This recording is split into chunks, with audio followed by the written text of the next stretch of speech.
Hello and welcome to Talking Points. I'm Dave Kelly, Director of Advanced Media Production at Cal State Long Beach. Today we're going to talk about arts education. We'll discuss how it not only benefits the individual, but also is beneficial for the greater society as well. My guest today is Jeff Janisheski. Mr. Janisheski is the Department Chair and the Artistic Director of the Theater Arts Department. Welcome, Jeff, and thank you for joining us on Talking Points. Thanks, Dave. It's great to be here. Well, I'm going to start with the toughest question of the day, and that is, there is a debate in this country about higher education and what kinds of majors are more valuable in the workforce today. We know that we have a very high-tech world, and so there are some major publications that have recently written about the fact that we need a lot of STEM majors, science, technology, engineering, and math. We also need a lot of business majors, a lot of people in the medical fields, and so on, and that the fine arts graduates are not as valuable in the workforce. So that's what the naysayers are saying. So I'm going to challenge you again with the toughest question of the day. Sure. Why is arts education so valuable and even essential for today's society? Sure, that's actually an easy one to tackle because anyone who's arguing that does not have their facts correctly. So in 2018, this year, the NEA and the U.S. Bureau of Economic Analysis released a study, and the arts contribute over $760 billion to the U.S. economy. That's 4 times more than the agricultural sector and $200 billion more than transportation and warehousing. Now, no one is arguing, hey, let's stop transportation, let's stop warehousing, let's stop the agricultural sector because the arts have trumped them and are beating them economically. The arts are a major force in the economy, and in California especially, it's also a major force. Over $400 billion it adds to the California economy. And there are more people employed in the arts in California than in New York or anywhere else in the world. So the arts sector is a major force for the economy, major force for employment. That's one argument that's easy to toss back to those naysayers that might come out there. But I do understand a little bit of what they're saying, because the average graduate of a fine arts program might not immediately feel the benefit of that economy. They might not immediately be getting a large salary, and in fact they might be struggling economically, as I did for a long period of time. So I do understand the argument that it is harder to climb up the ladder, it is harder to get a job in the arts, but I do believe that the arts contribute not only financially to the economy, but spiritually, emotionally, culturally. It's a great contributor. Well, as we're talking about the university experience, we don't go to the university just to get job training. And I think we need to point that out, because you can get job training at a technical school. And so you go to a university for more than just job training. You go for the rounding out experience of higher education. And interestingly, at the same time, a lot of those so-called high-tech employers are looking for soft skills, and they have stated this very clearly, that of course we want people with a technical education, that's important, but we also want people that have these so-called soft skills of communication ability, of being able to work in teams. Teamwork is really critical in today's world. So how do students that are studying the arts develop those soft skills that then become valuable in the workforce? Well, that's actually what the arts do best. We actually educate that well-rounded person, and we educate someone who is truly grounded in those what we call soft skills of communication, of collaboration, of listening, of teamwork. That's what the arts do. That's actually the foundation of so much of arts training and so much of what we teach here in the arts at Cal State Long Beach. So there are many corporations, of course, that are actually recognizing that, and they have for a long period of time, and they actually want their specialists, the people they hire, perhaps to have a background in the arts, because they know that. That's a truism. So when you take a class in music, in theater, in the fine arts department, in dance, not every class will teach you this, but many classes will teach you these core skills that keep you in the door after you get a job, these people skills, these soft skills that are so crucial in today's economy.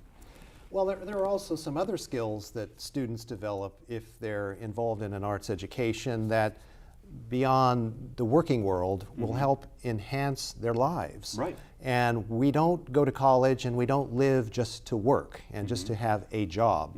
We also have a life beyond work, and we want to have as meaningful and as fulfilling a life as possible. What are some of the things that the arts education will do for someone to have that meaningful and fulfilling life? Well, the arts teach us new ways of seeing. That's what they do.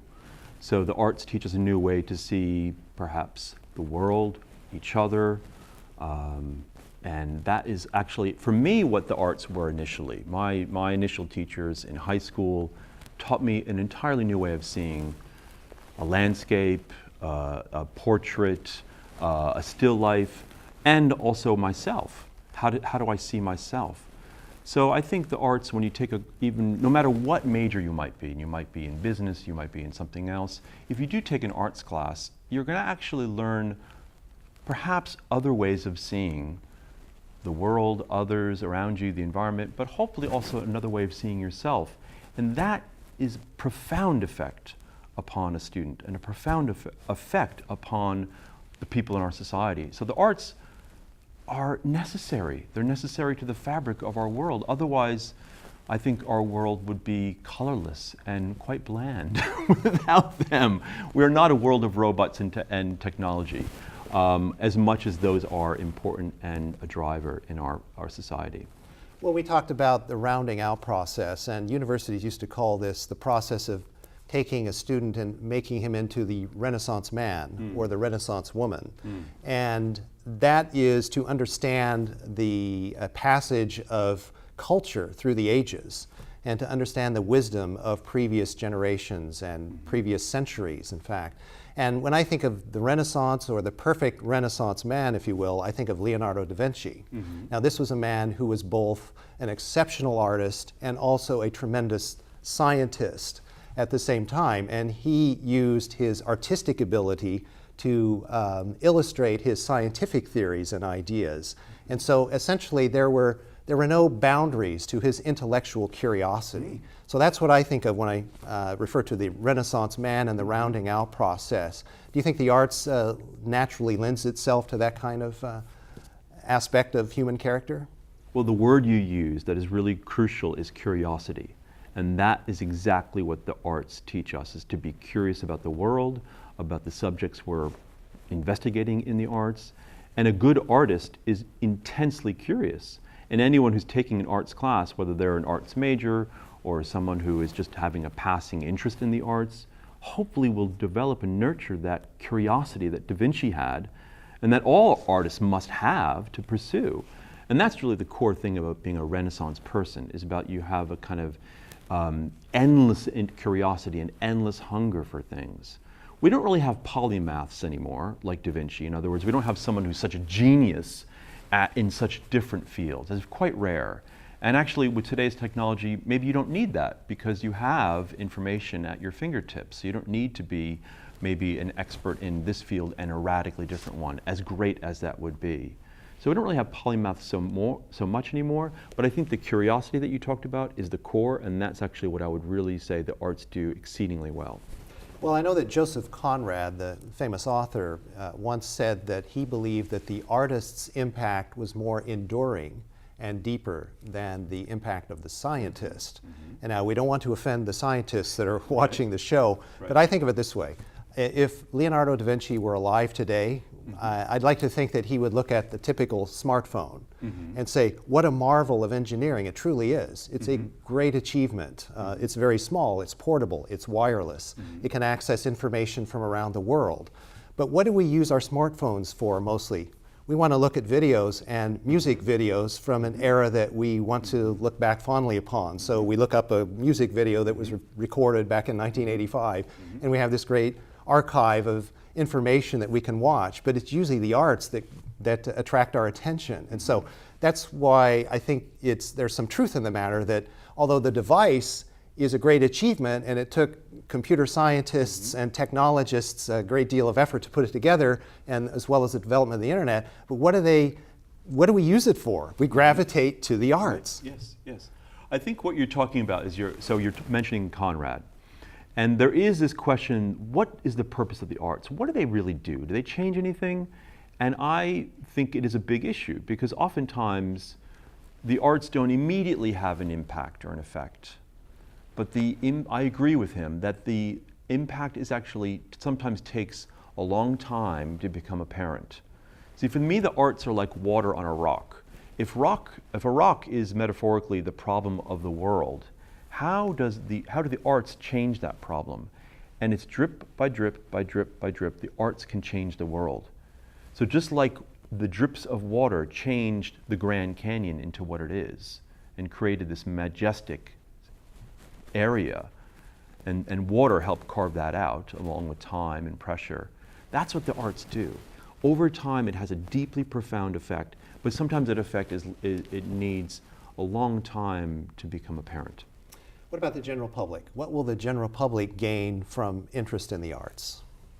Well, there's many different things they can gain. They can gain pure entertainment, and Hollywood, of course, is a major factor in that in terms of an economic factor and a cultural factor. And yes, we can watch our Netflix, we can watch our Amazon Prime, or we can go to the movie theater and escape. And sometimes the arts are a form of escape. But sometimes the arts are like a church, and you go to a museum, or you go to a theater piece, or you go to a dance concert, or you go to a musical concert, and you actually experience something sublime. And you experience something that actually moves you, that you can't explain in words. So when I went to Carolyn Bremer's memorial service last week, and there were all these incredible moving musical performances for her, and for this incredibly important person who just recently passed away, it was the art, the music, that moved me, that taught me about how to deal with great grief. I cannot explain in words what that art did to me, but it did something that was sublime, profound, and taught me how to deal with life. And that's what the arts can do for any human being. And on that note, we're going to have to go to the break. Stay with us. When we come back from the break, we'll talk specifically about theater arts and the film industry, and what makes a better actor, an extrovert or an introvert. Stay tuned.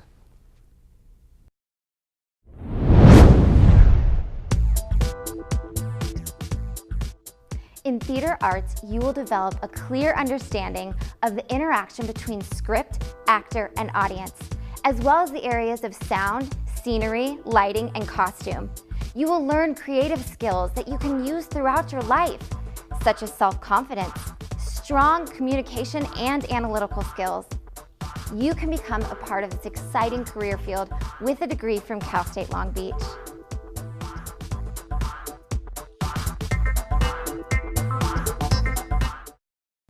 Hello and welcome back to Talking Points. I'm Dave Kelly. My guest today is Jeff Janisheski. And Jeff, before we went to the break, I teased that we were going to talk about actors and which makes for a better actor, someone who is naturally extroverted or someone who is naturally introverted. Now, logically, people would probably say, well, it seems like the extroverts would be more natural at this because that's who they are. But I have a feeling you're going to tell me something different. That in actual fact, those introverts, there's always stuff going on inside the introvert mind. And once you unleash that on stage, look out. What do you think? Well, you've answered your question, of course. I do believe that the people who are, one might label as an introvert, which is not a label I actually would agree with or use, but people who might be labeled that, there is a volcano happening inside them. There's a huge storm of energy and emotions that they can draw upon, and they often do. However, in reality, there is no better actor if this is your predilection or that. If you tend to be more of an extrovert, or you're more socially adept at being verbal, or you're hyperverbal, or you're quite quiet and introverted, and maybe that's a bit of a barrier. A good actor can be crafted and created from any kind of background. And there are stories of phenomenal actors, phenomenally talented actors, who are actually quite introverted. So Steve Buscemi is an example of an actor who's quite a famous, well, one might call him a character actor. He's acting in a lot of Coen Brothers films, and is, of course, starring in a lot of TV shows. My colleague, who was an artist manager, managed Steve's early career. Steve Buscemi couldn't act his way out of a paper bag, is what my friend said. He was intensely introverted. And of course, Steve Buscemi is now a very famous actor on film and on TV. And he's just one of an infinite number of stories of people who were perhaps initially quite introverted, quite shy, quite nervous, but acting school or even just the experience of doing more acting allowed them to come out of that proverbial shell and expose what was inside. So I don't really feel that there's one leads you to become a better actor than the other, but certainly that is not a barrier at all to being an amazing actor. So in other words, don't underestimate those introverts. Absolutely not. And actually, there's a book out about this. I forget the title of it, but it's about the introverted leader, I think is what it's called. And how being an introvert is not a barrier whatsoever to any profession. Even if you want to be a CEO, it shouldn't be a barrier. CEOs should not all be bullies and people who are just good at shouting at each other. In fact, sometimes you might want someone who's actually quite good at inter and intrapersonal intelligence. So an introvert is, for me, a very valuable skill. We're going to come back to this topic in just a moment, but I want to veer off a little bit from what we've just been talking about to talking about developing the acting craft, the skill of acting, if you will. Are people born with that skill? Because some people say athletes are natural born athletes, or they say musicians are natural born piano players or guitar players, or whatever it happens to be. So what about with acting? Are people born with that ability? Does it have to be cultivated and trained? Or is it actually a little bit of both, if you're talking about the truly elite actors? That's the age-old question, and it's hard to answer. So the simple answer is that anyone can be an artist, anyone can be an actor, obviously. Is anyone going to be a good actor? That requires more training. Is anyone going to be a brilliant, transformative actor? That's a very few amount of people who, for a variety of reasons, might not get to that stage. They might not get there because they give up. They might not get there because, in fact, they don't have as much talent as someone else. They might not get there because they don't have as much exposure to opportunities. For a whole myriad of reasons, some people might not be able to get to a certain status, a very kind of coveted status of, I'm an incredibly award-winning, experienced actor, right? But I do believe that anyone can be an artist. Anyone can be an actor. In fact, when I watch children, and I have a 4-year-old daughter, or when I go to her daycare, they naturally act. So to be an actor is actually something that's quite natural, even more natural to us than maybe other arts. It's something we do instinctively, we play. But of course, we're socialized to not do it at certain times. And that's actually what actor training is doing, is trying to undo the socializing that has happened over many years. So since this is inherent in our nature, in our character, if you will, what attracts students to theater arts? What is and where does that passion come from? Sometimes the people who gravitate towards being a theater artist are people who are looking for a tribe, a family. And in high school, they found their tribe, they found their family in a gang of misfits called the theater artists. And the people maybe who didn't belong to this clique or that clique. But they belonged to this clique, this family, and they found their home maybe on stage as an actor, maybe behind the scenes as the technical theater production. And they found their family. That's oftentimes what people discover at a young age. And that's why they want to major in that, because they want to recreate that family. And that's exactly what we do in the theater arts department here. We are creating a family of artists who might be actors, who might be directors, who might be working on the technical theater side or the design side. But we want all of them to feel like they are part of one circle, one community, one family, and they're working together. And they often come to theater for different reasons, because they either want to become that extroverted actor and they want to shine on stage, or the people who are, for example, technical theater majors, they want to make things. They come maybe from a background where their family made things, and they also want to make things. So the attraction towards this discipline might be kind of vague in general about finding a community, But what leads you into a particular area of that discipline might change, depending on whether you want to be an actor or maybe more of a technical theater person. And so we know that there's a passion there, that they want that sense of community amongst people of like-minded talents or like-minded interests. Okay, so back to that issue of extroverts versus introverts. And I know you're not comfortable with those terms entirely, but I'm going to use them just because they're common terms. Sure. All right, so we all know that there are hams among us, people that are very extroverted, very outgoing, and love the spotlight. Sure. But also at the same time, surveys have shown consistently that for most people, the fear of public speaking is one of the greatest fears of all. In fact, I think it's only topped by fear of heights. So that shows that there are a lot of quote unquote regular people out there who are maybe introverted or maybe just shy or do not want the spotlight. So from the standpoint of working with actors, in your experience, is it easier to work with a ham who's already ready to roll? Or is it actually easier to work with someone who is not a ham, who may have a little bit of stage fright, but is more malleable, and someone who's more moldable?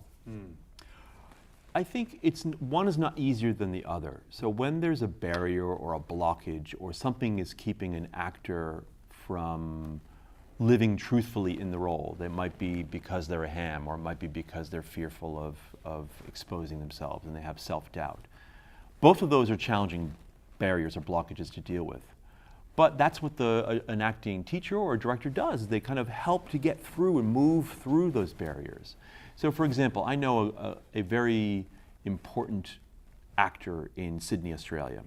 His name is Philip Quast. He's performed mostly in the UK and also in Australia. He's won 3 Olivier Awards, which is the highest award you can get as an actor in the UK. He's someone who I think oftentimes struggles with issues of who am I? Am I worthy? You know, maybe feeling crushed by kind of self-doubt. This is someone who's won the highest amount of awards possible. He's a deeply profound and strong actor. But like any human being, he can be crushed by ordinary fears that we have as humans. Self-doubt, self-worth, fear of, am I good enough? These are common perennial fears for many, many actors, many artists. And I think that's what artists do, is they continually, daily struggle with these very deep human fears. Since you mentioned an artist from Australia, that leads to my next question, which is we see a lot of Australian and British actors on American television. Oftentimes these British actors are thrust into roles where they have to affect a Southern accent, for example. Some do quite well at it, others not so great. What is it about British actors or Australian actors and the systems of training that give them an advantage in order to find these roles? Well, you hit the nail on the head about systems of training. So the training we have here in America is just, in many ways, as good as the training anywhere else in the world, as good as the training in the UK or in Australia. So it's not that the training we have here is weaker. However, there are systems of training not only at the undergraduate or graduate level, but even before that, in the UK, for example, that really prepare an actor, especially for certain kinds of language, especially heightened language like Shakespeare. So in the UK, for example, there's a push in the education system at the elementary school level to expose students to Shakespeare, so that for many, many years of their life in school, they are exposed to Shakespeare through English classes or performance classes, and Shakespeare not only as a dead body of work to read, but to read aloud, to perform, to hear. And therefore, when those students get to their training schools, the RADA or Central Academy, and they are training, they're already so well prepared, so much more so than anyone we have here in America. And plus, the trainings that they have in the UK also prepare them for a certain kind of language, in other words, heightened language, Shakespeare, classical text, more so than many of the training programs in America. Not all training programs in America, because there are training programs in America that are deeply committed to classical language. For example, like at UC San Diego, they have a MFA in classical theater. So there are many kinds of training programs, but it is a kind of whole cultural system that prepares certain students in ways that I think we don't have as much here in America. Well, let's talk about American television and the film industry.